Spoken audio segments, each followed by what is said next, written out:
विश्व गुरु के रूप में जानती थी। इसी भारतवर्ष का एक महत्वपूर्ण राज्य है ओडिशा। प्राचीन काल में ये कलिंग के नाम से विख्यात था।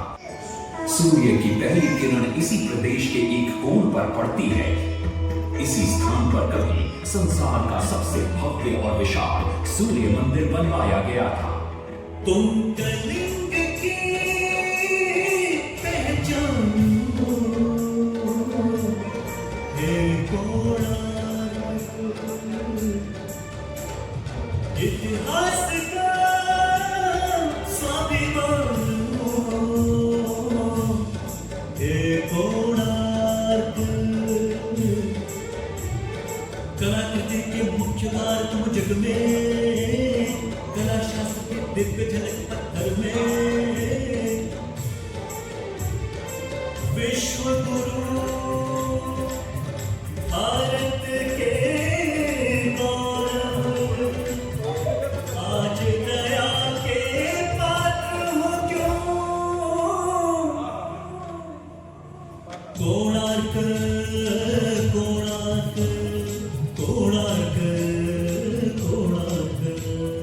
सैकड़ों साल पहले की बात है। पुरातात्विक दस्तावेज के तौर पर संग्रहित पुस्तक मादला पांजी और बाया चकड़ा में उल्लेख है कि 13वीं सदी में गंग वंश के राजा लंगुला नरसिंहदेव ने इस सूर्य मंदिर का निर्माण करवाया था।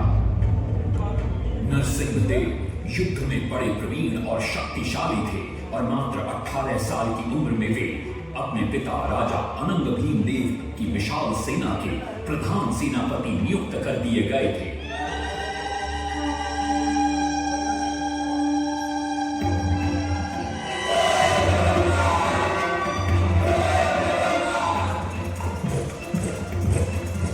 सेनापति बनने के बाद नरसिंहदेव ने अपने कुशल नेतृत्व से दक्षिण के कई आक्रमणकारी राजाओं को युद्ध में हराया।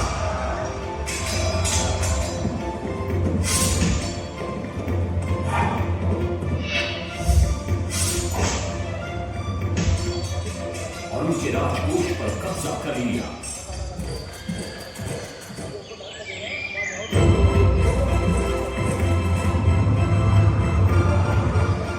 तत्पश्चात उन्होंने विजय ढूंढा, जिसे आज हम वारंगल के नाम से जानते हैं।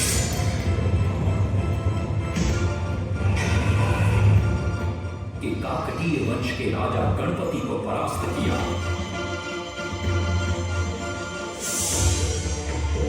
और उनके राजकोष पर भी कब्जा कर लिया। 3 वर्षों तक निरंतर युद्ध के पश्चात जब वे बहुत सारी धन संपदा देकर कलिंग लौटे तो राजमहल में उनका भव्य स्वागत हुआ।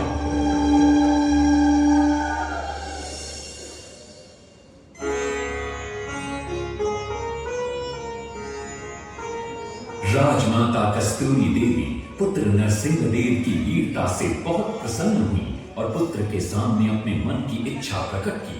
कहा, तुम्हारे पिता ने शंख क्षेत्र पुरी में भगवान जगन्नाथ का भव्य मंदिर बनवाया है। मैं चाहती हूँ कि तुम पद्म क्षेत्र कोणार्क में उससे भी भव्य और विशाल सूर्य मंदिर बनवाओ। किंतु नरसिंहदेव माता से प्रति प्रश्न करते हैं, सूर्य मंदिर ही क्यों, और वो भी कोणार्क में।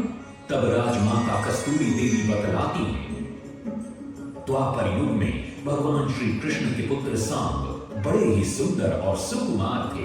वो नारद मुनि को चिढ़ाया करते थे। एक दिन नारद आने की योजना बनाई और उन्होंने सांब की सुंदरता की प्रशंसा कर उन्हें गोपियों के साथ जल क्रीड़ा करने को उकसाया। वहीं दूसरी तरफ भगवान श्री कृष्ण को जाकर कह दिया कि सांब अपनी मां समान गोपियों के साथ जल क्रीड़ा कर रहा है। श्री कृष्ण इस बात से बहुत क्रोधित हो जाते हैं और वे सांब को श्राप दे देते हैं, जिस सुंदरता का तुम्हें अभिमान है वो तत्क्षण नष्ट हो जाए। सांब को कोढ़ हो जाता है। जब सांब राजमहल लौटते हैं और मां जामदेवी को ये पता चलता है कि पिता श्री कृष्ण के श्राप की वजह से सांब की ये अवस्था हुई, तो सारी रानियां क्रोधित हो जाती हैं। नारद जी को बुलाया जाता है। वे रोग मुक्ति का उपाय बतलाते हैं। वे कहते हैं, सूर्य की पहली किरण ऊर्ध्व देश के एक कोण पर पड़ती है जिसका नाम कोणार्क है। शाम को वहीं जाकर सूर्य की आराधना करनी होगी।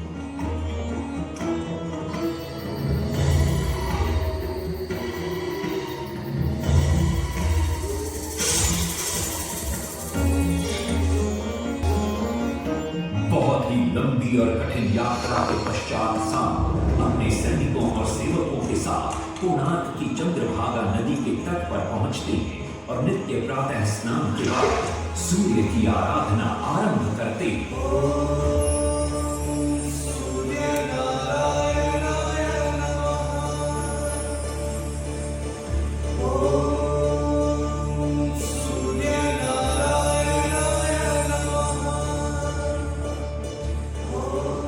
अन्न जल त्याग कर 12 साल की कठिन तपस्या के बाद सूर्य देव प्रसन्न होकर प्रकट होते और शाम को रोग मुक्त होने का वरदान देते।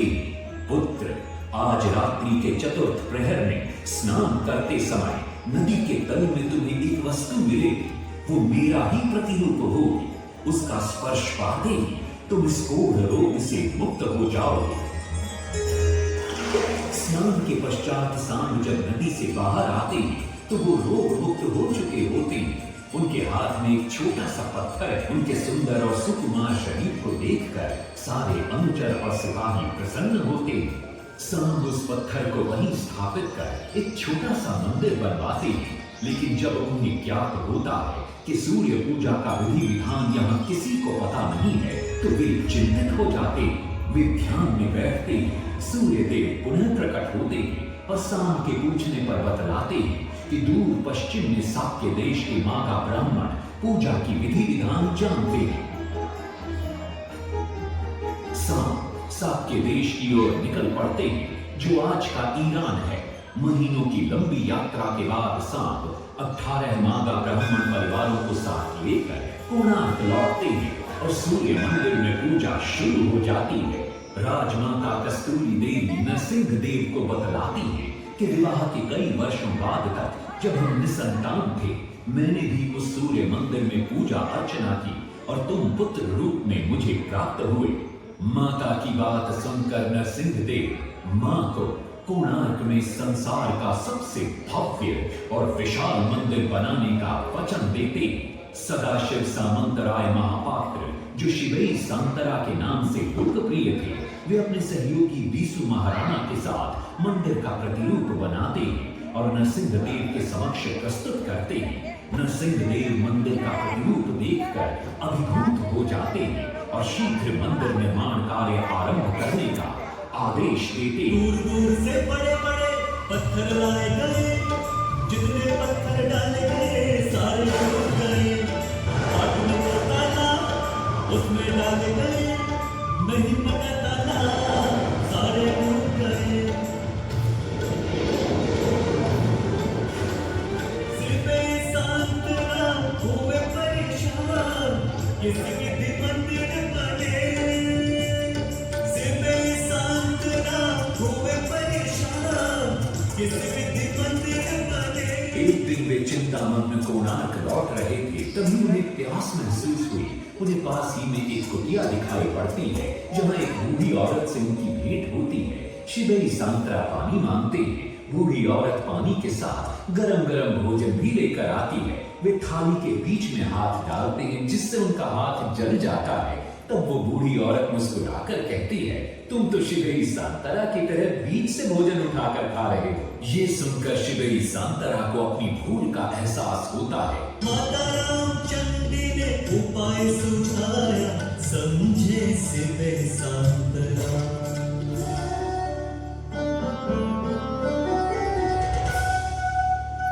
तत्पश्चात वो किनारे से पत्थर डलवाना शुरू करते हैं और मंदिर निर्माण का कार्य तेजी से आगे बढ़ने लगता है। 1200 शिल्पियों ने 12 वर्ष में मंदिर बनाया। घोड़े साथ सजा कर रथ में समय का चरख बनाया।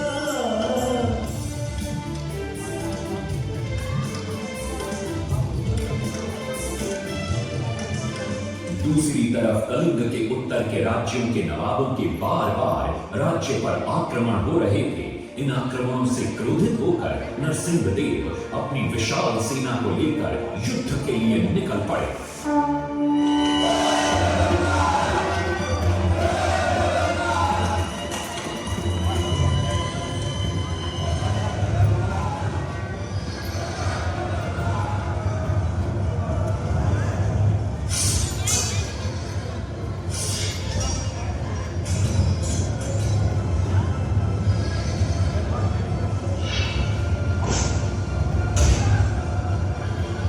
शक्तिशाली गौड़बंग के नवाबों को भी युद्ध में परास्त कर दिया और उनसे प्राप्त सारा धन अपने कब्जे में लेकर सूर्य मंदिर के निर्माण कार्य में लगा दिया।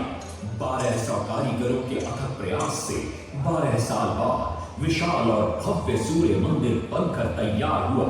उस समय के लोगों में वास्तुशास्त्र, ज्योतिष शास्त्र और खगोल शास्त्र का जो ज्ञान था, उसे देखकर आज के बड़े बड़े वैज्ञानिक भी आश्चर्यचकित रहे। मंदिर के गुंबद पर कलश स्थापित नहीं हो पा रहा था। क्रोधित नरसिंहदेव ने आदेश दिया कि कल प्रातःकाल तक यदि कलश स्थापित नहीं हुआ तो सबके सर धड़ से अलग कर दिए जाएंगे। सभी शिल्पकार घोर चिंता में डूब जाते हैं।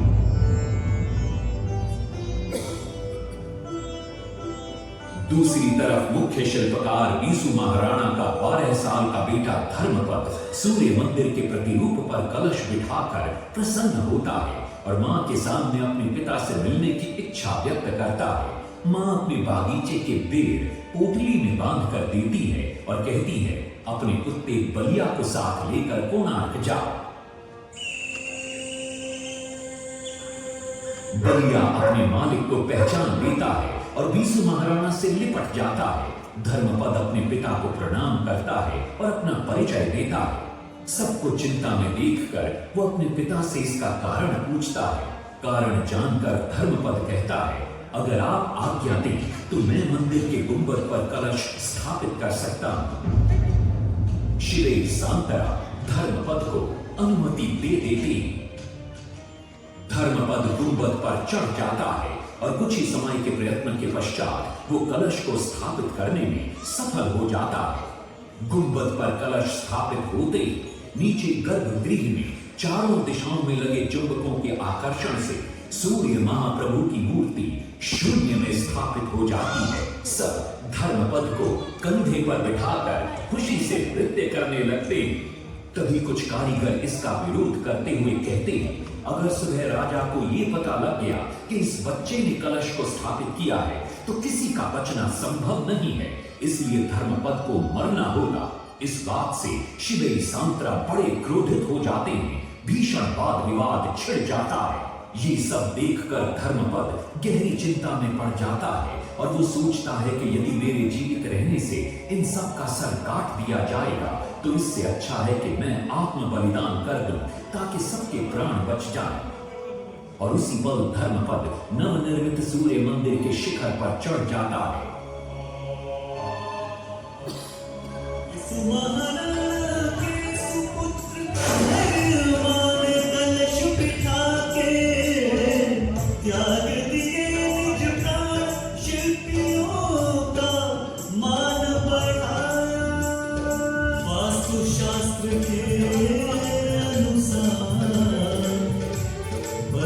सूर्य मंदिर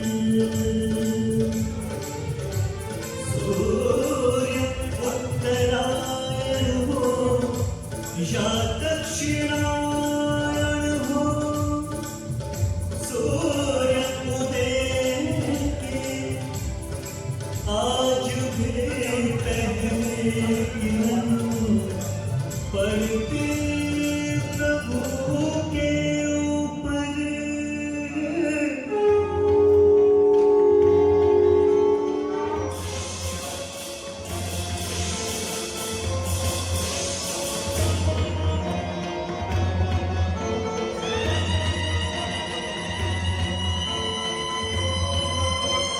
तभी वहां नरसिंहदेव भी आ पहुंचते हैं।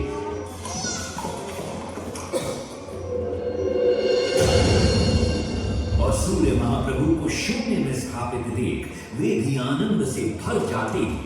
और शिवेई सांतरा की भूरी भूरी प्रशंसा करते हैं। वो ये भी घोषणा करते हैं कि माघ शुक्ल पक्ष की सप्तमी को मंदिर की प्राण प्रतिष्ठा की जाएगी। लेकिन शिवेई सांतरा कहते हैं, राजन, तिथि तो अच्छी है, लेकिन मंदिर की प्राण प्रतिष्ठा के लिए ये शुभ नहीं है। किंतु राजा अपनी बात पर अड़ जाते हैं। शिवेई सांतरा को दुख होता है और कोई वाद विवाद किए बिना वे हमेशा के लिए वहां से चले जाते हैं।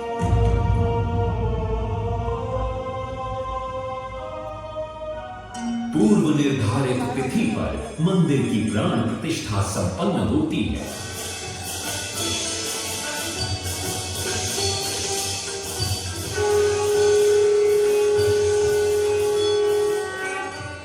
लेकिन कुछ दिनों बाद अमंगल होना शुरू हो जाता है। सबसे पहले विराट सिंह की मूर्ति नीचे आ गिरती है। तत्पश्चात मंदिर की शिलाओं का गिरना भी शुरू हो जाता है। नरसिंहदेव को अब समझ में आता है कि शिवेई सांतरा का कहना सही था, लेकिन देर हो चुकी थी। बहुत साल बाद मंदिर के आसपास जंगल उगाए और ये मंदिर घने जंगलों के बीच छुप गया। जब अंग्रेजों ने जंगल के बीच इस मंदिर को देखा तो उन्होंने इसका पुनरुद्धार किया। आज आप उसी विशाल मंदिर के भग्नावशेष देख रहे हैं। ये है इस प्रसिद्ध मंदिर की कथा। अब इस कथा में कितनी सत्यता है और कितनी कल्पना है, ये तो किसी को नहीं मालूम, लेकिन ओडिशा की जनश्रुतियों में यही कथा विद्यमान है। तुम कलिंग